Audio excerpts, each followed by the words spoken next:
wasn't a very difficult thing. I did a basic clean on the carbs. I took off the bowls.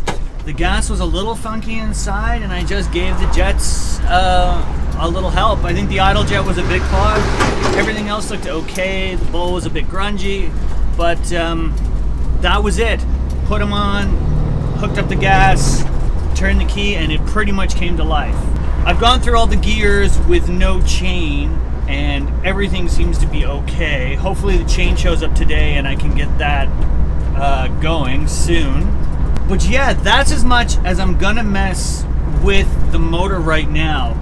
It does idle pretty well, and you can rev it a bit, but there's quite a lot of backfiring and everything. I've ordered the adjustment tool for the fuel mixture, and I'm actually also ordering an entire jet and shim kit.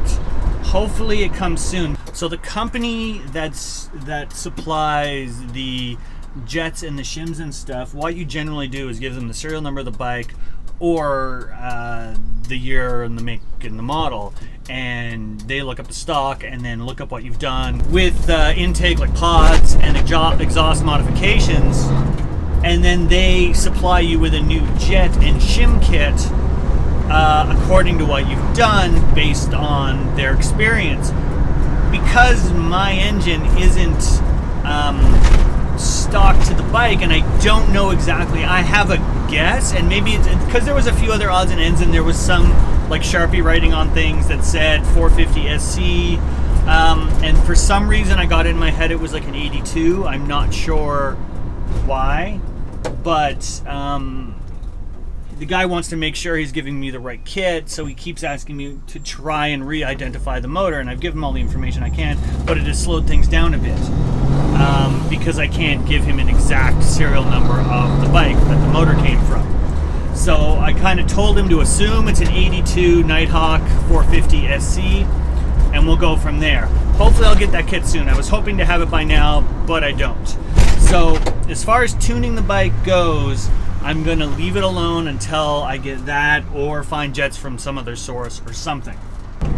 In the meantime, if you go back a few videos when I was designing the new subframe, I did this little close-up with a flashlight and my tank was in it.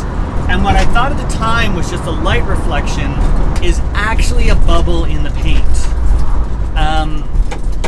And it's very thick, like a lot of paint, or you know, the two worlds is the paint is pretty good on the bike, so I was kind of like, do I just leave that alone and kind of ignore it?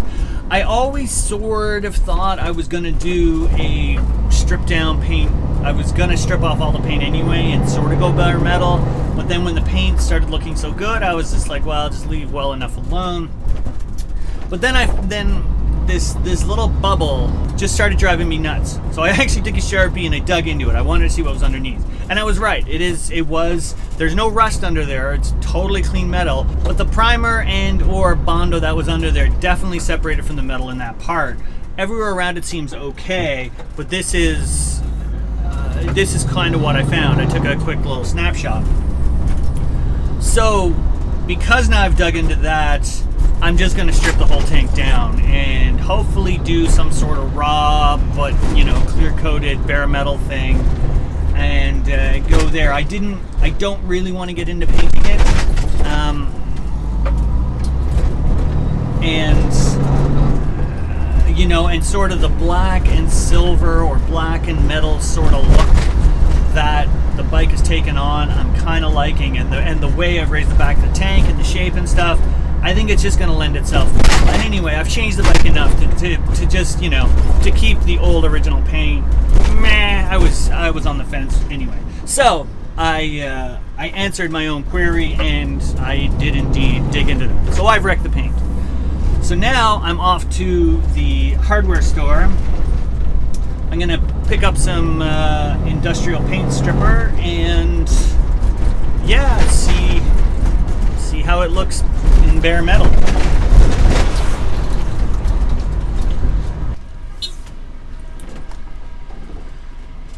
Okay, we're here.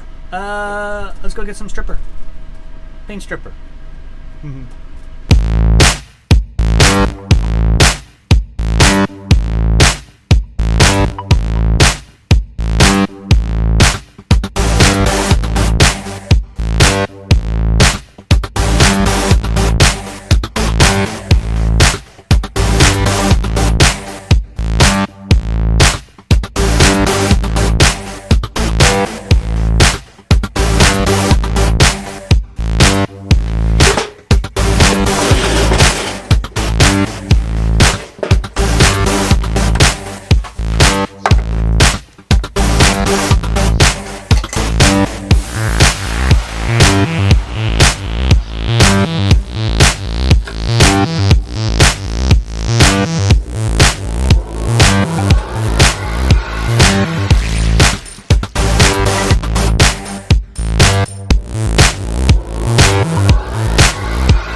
So this is the end result. I really quickly, I took these guys, I put a little bit of flat black on them and just stuck them on because I just kind of wanted to see the full effect. But this is the stripped down, nothing else on it but bare metal tank. Overall, I'm pretty pleased with the look. I'm kind of digging it. I think it's pretty cool. The only weird thing that I sort of found, and you sort of see it in the time lapse a little bit, is this whole side. And the reason, so the bubble was around here-ish. Actually, there's a little tiny nick right there. This whole side had a very thick layer of Bondo on it. And if you look down here, it took me quite a bit of work to get it off. And if you look down here, there seems to be almost like it's like a tin patch or a leaded patch or something. And it's like they started with this and then finished with Bondo to get that same sort of shape on the bottom. Anyway, I kind of like it. It's raw. It's, you know, it is what it is. There's a few, you know, little grinding lines that kind of came out. I could work on those a little bit more. And there's a little dent here that had a little bit of filler in it. I just kind of like the rawness of it. I will clear coat it if I ultimately decide to keep it this way. I will put a low gloss clear on it. I even like this stuff. Just I still got to get a little bit more paint off underneath it, but without the cap, just the raw hardware. So yeah, new bike color.